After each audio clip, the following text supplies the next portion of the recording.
Atriz de Chaves revela romance com cantor mexicano famoso. Maria Antonieta de Las Nieves, a Chiquinha, assumiu relacionamento com o cantor Luiz Miguel no passado.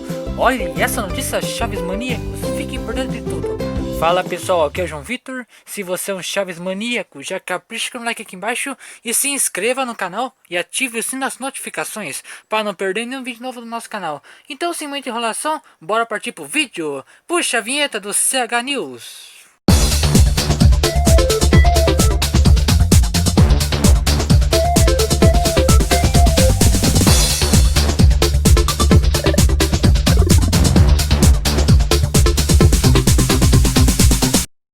Do site Metrópolis, uma das personalidades mais admiradas na América Latina, o cantor de origem porto-riquenha Luiz Miguel, de 50 anos, tem histórias íntimas para lá de interessantes para contar. O astro, que até ganhou mesmo uma série biográfica na Netflix, teve um caso com Maria Antonieta de Las Nieves, de 69 anos, intérprete de Chiquinha, na atração criada por Roberto Bolanhos. O caso aconteceu na juventude dos dois.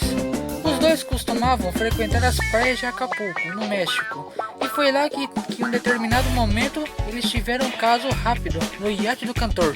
Olhe essa notícia, Chaves maníacos! Dizem, quer dizer que Maria Antonieta de Las Nieves, a Chiquinha, teve um caso na juventude com Luiz Miguel, e ainda por cima rápido no iate do cantor? Olhe que notícia babada, hein? E aí, o que achou do vídeo, Chaves maníacos?